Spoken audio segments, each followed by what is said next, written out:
A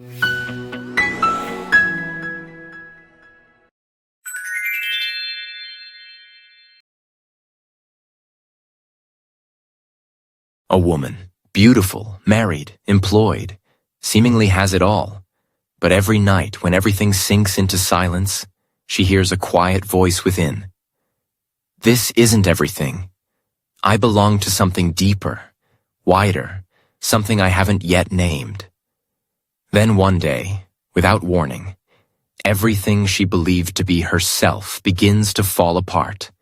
Not because of tragedy, not because of loss, but because truth begins to speak. And at the very bottom of the breakdown, she hears a sentence. Not from the mind, not from anyone else. That sentence is, "Stay till the end."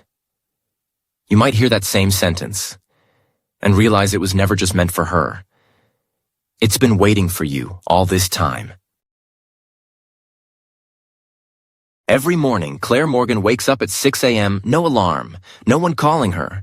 Just her body, accustomed to a rhythm like an old clock, ticking steadily, without feeling.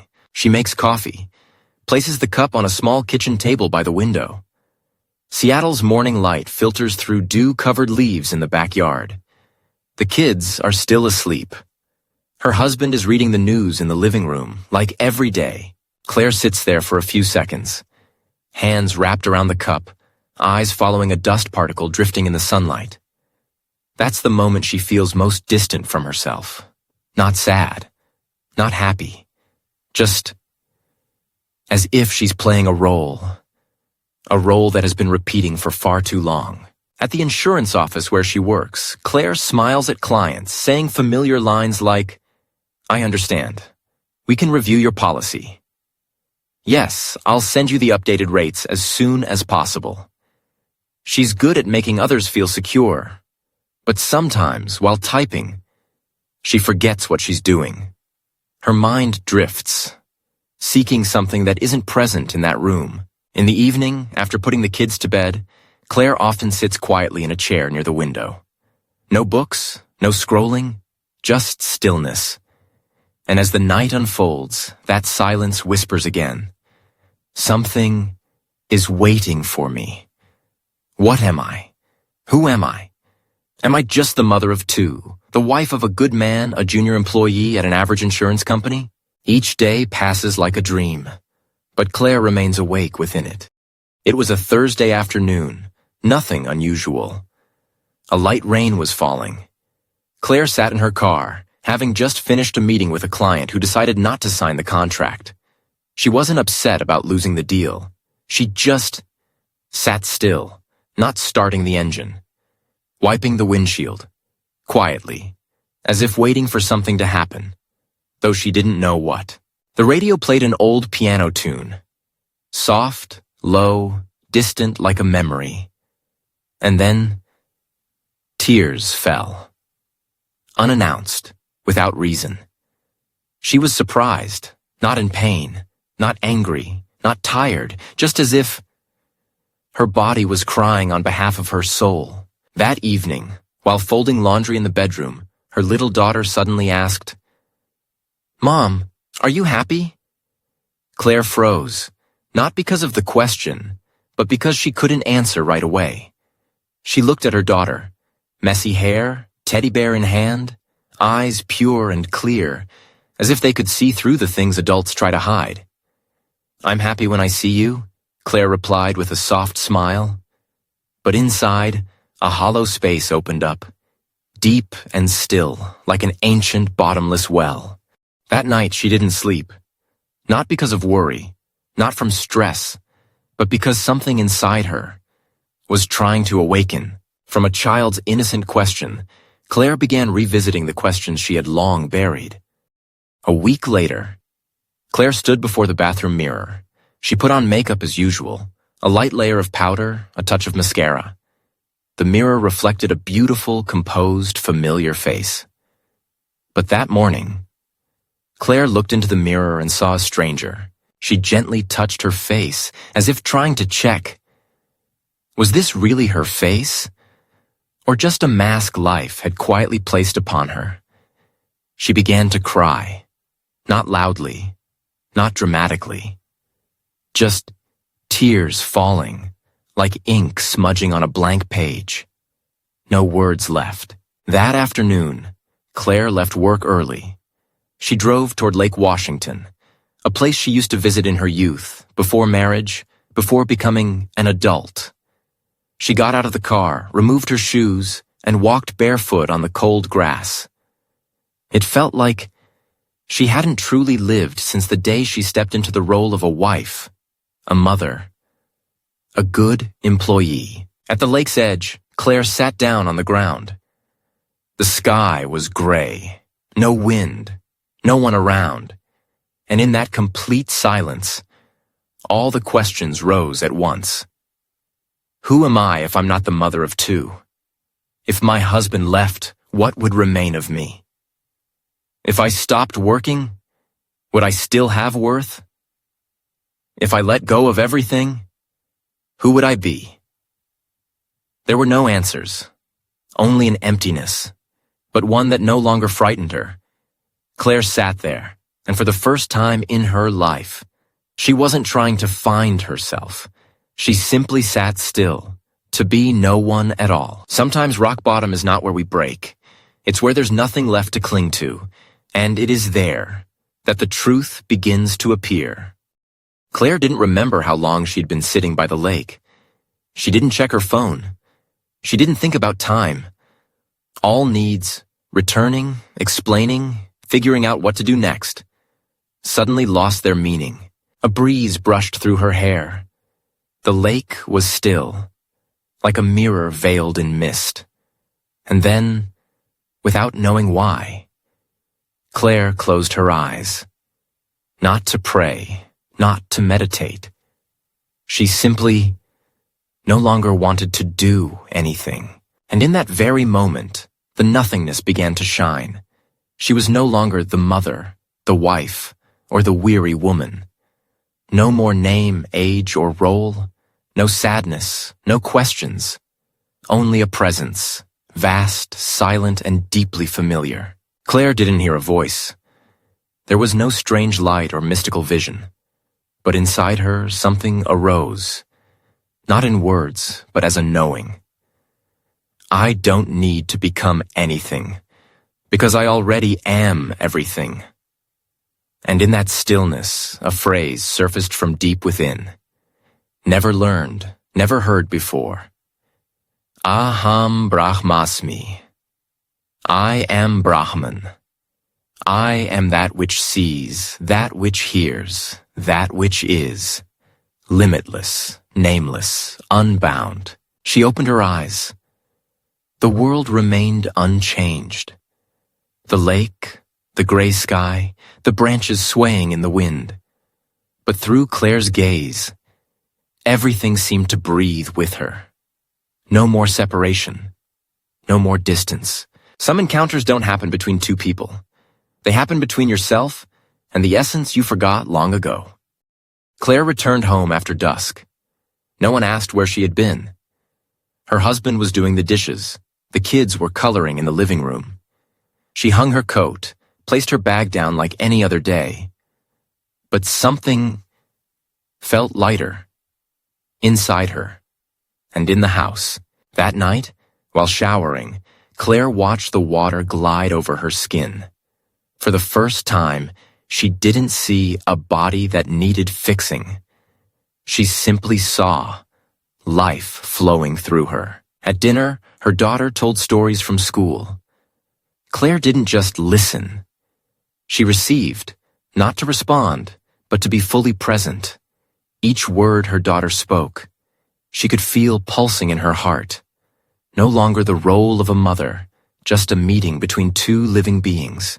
The next day at the office, Claire advised clients as usual. But this time, when she said, "I'm here to help you," she truly was here. Not performing, not forcing, not exhausted. Everything on the outside remained the same. But inside, a stillness settled, like a lake untouched by wind. She no longer had to try to stay awake. She was the awakening itself. And every time she looked into the mirror, Claire no longer searched for anything in her own eyes. Because now, everything had returned to its rightful place, in the present moment. When a person truly transforms, they don't need to say anything. Even the space around them quietly breathes differently. One morning, as Claire was getting ready to take her kids to school, her phone rang. It was her manager. His voice, rushed, cold, and impatient. "Claire, I reviewed last week's client reports. Some cases were not handled according to protocol. I need your explanation today." In the past, Claire's heart would have pounded, her throat tightened. But now, she just took a deep breath.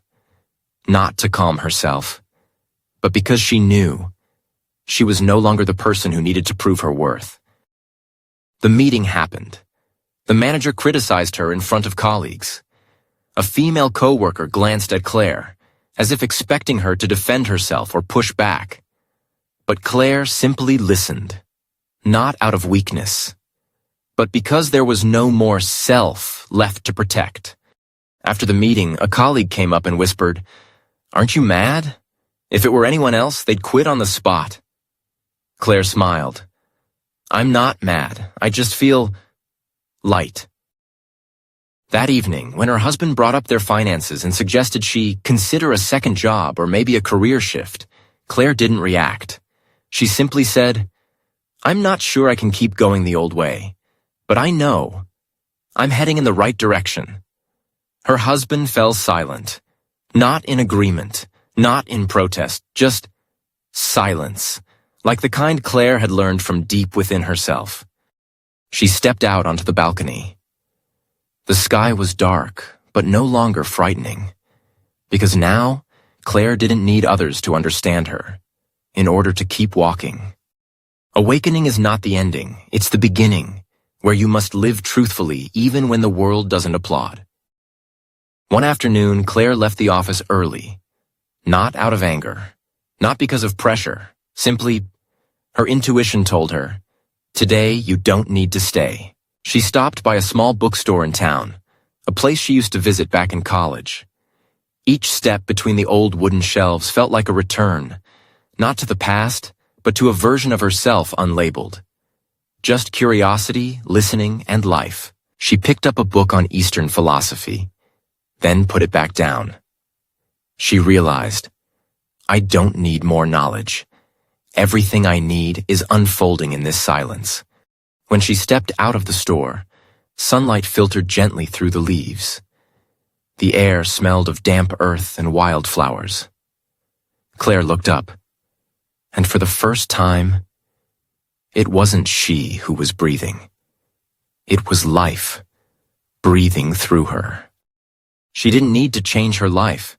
She didn't need to tell anyone she had awakened. She didn't need to start a new project or follow a passion. She only needed to live truly. One breath, one moment, at a time. And in that instant, all the roles, all the striving, all the invisible chains dissolved like thin clouds. Liberation doesn't come from big actions. It comes in the moment you stop resisting the truth that you were never bound to begin with. Since that day, little things began to happen, so small that if you weren't paying attention, you might miss them. One day, Claire received a handwritten letter from an old friend, someone she hadn't spoken to in nearly 10 years. The letter wasn't anything special. Just, I don't know why, but today I suddenly thought of you. Something inside me said I should write a real letter. Claire smiled. She wasn't surprised, because now, everything that arrived at the right time. One afternoon, walking home, Claire saw a single white feather lying in the middle of the path. The wind was blowing, but the feather didn't move. She bent down, picked it up, as if the universe had left her a gentle whisper. Being this light is enough. A longtime client, once very difficult, called her, not for a quote, not for a policy, just to say, thank you for always being there, not just for work, but for the way you're present." Claire went still, not because of the compliment, but because she hadn't been trying to do a good job anymore. She was simply being real, and that was enough. That night, writing in her journal, a sentence rose from within, as if her heart had taken up the pen. "I don't need to search for anything. Everything found me when I stopped running from myself." When you truly return to your essence, the world doesn't need to change to meet you. It quietly rearranges itself to find you at the deepest place of truth. Early morning.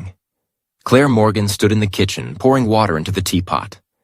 The sun hadn't fully risen, but its light was already brushing across the wood floor, filtering softly through the curtains. Her little daughter walked in, rubbing her eyes. "Mom, aren't you going to work today?" Claire bent down, kissed her forehead. "I will. But there's no rush. I'm already here." A week later, Claire resigned from her job, not because she was tired, not because of stress, but because she had stepped into a new chapter, where everything had to be done from awakened presence. She didn't start a course, she didn't launch a blog, she didn't reinvent her career. She simply lived more simply, more deeply, accepted less, felt more. Among daily things, grocery runs, traffic lights, hanging laundry, Claire felt life moving through her without needing a reason at all. A friend once asked, "What did you change to feel this peaceful?" Claire smiled. "I didn't change anything. I just stopped pretending to be someone else." No more spiritual journey and just life, where every moment is a lotus in bloom. 3 months after leaving her old job, Claire began seeing a few clients at home. No signage, no office, no KPIs, just people who came, because they felt at ease being heard. She no longer sold insurance. She listened to their lives and offered suggestions only if they were truly needed. Many didn't sign a contract, but all of them left her small kitchen with lighter eyes. Claire began to write, not to be known, but to sort the quiet currents in her heart. Short notes, little fragments of presence. She posted them on an anonymous blog. One day, an editor reached out. "We'd like to quote your writing in a mindfulness column. The way you write, it's like you're putting words to thoughts we've always had but never named." Claire smiled. She wasn't thinking about becoming an author. She was just living. And what needed to come, came. Money still came. Not much, but enough. Her family slowly began to understand. Claire was no longer performing the role. And when she stopped pretending, real love began to flow again. Her daughter once whispered before bed, "Mom, now you're like the moon, gentle and bright. I'm not afraid of the dark anymore." Claire held her close, said nothing, because she knew wisdom doesn't need explaining. It only needs presence. Awakening doesn't make you a monk or a speaker. It just makes you real. And sometimes, like Claire, being real is the greatest miracle. Awakening doesn't make you someone greater. It simply brings you back to live like a ray of light that doesn't try to shine, but still warms the sky. Aham Brahmasmi, I am Brahman. Aham Brahmasmi is one of the 4 Mahavakyas, the great utterances of Vedantic philosophy. It translates to, I am Brahman. Brahman, the absolute reality, formless, infinite, birthless, and deathless. This sacred phrase appears in the Brihadaranyaka Upanishad, one of the most ancient and profound texts of the Vedas. It was spoken in a dialogue between the sage Yajavalkya and his spiritual partner Maitreyi. The core meaning. Aham Brahmasmi is not a statement of ego. I am God. Rather, it is a direct realization, a moment where the small self dissolves and one no longer sees a boundary between me and the universe. It is not possessing divinity. It is being an expression of that which cannot be named. Where it comes from. Traditionally, this Mahavakya is rooted in the region of Mithila, present-day Bihar, India, where Yajnavalkya lived and taught. Connected sacred sites. Brihadaranyaka Upanishad, part of the Shukla Yajurveda, originating from northern India, particularly around Prayagraj and Varanasi, major ancient centers of learning. Old ashrams in Rishikesh and Kashi, Varanasi, still preserve the Advaita Vedanta lineage, the Buddhist view. Buddhism does not use the concept of Brahman because it denies a permanent, eternal self, anatta, non-self. It also does not affirm a single, supreme, eternal entity. Yet, strangely enough, the experience described by Aham Brahmasmi is very close to the direct seeing in Zen Buddhism and Madhyamaka philosophy, a gentle comparison. Let's look gently at how Vedanta and Buddhism approach the nature of the self and ultimate reality. In Vedanta, the realization I am Brahman expresses that the self is not separate from the Absolute. It is a direct experience of being one with all that exists. There is no duality. The individual self dissolves into the boundless, unborn, undying reality, Brahman. Meanwhile, in Buddhism, especially in the teachings on anatta, non-self, the approach is different but subtly aligned. It teaches that there is no permanent, unchanging self at all, only a temporary collection of conditions. Through deep insight, one sees that the self is an illusion, and what remains is pure, open awareness, not as an entity, but as a space. Vedanta affirms the unity of self and the Absolute. Buddhism removes the concept of self altogether to reveal emptiness, shunyata. But both, when fully realized, point toward the same lived truth. The boundaries we thought defined me were never truly there. When Claire whispered, Aham Brahmasmi, she wasn't declaring, I am divine. She was touching a depth where there was no longer a self to defend, no world to resist, only presence, like wind, like cloud, like morning light. Buddhism says no self. Vedanta says self is Brahman. Go deep enough into either path, and they both invite us to drop the imagined self and realize that there was never anything to hold on to in the first place. And what about you? Have you ever felt like you're living inside a role, pretending to be yourself? Have you sensed that something deeper has been calling you through the smallest, quietest moments?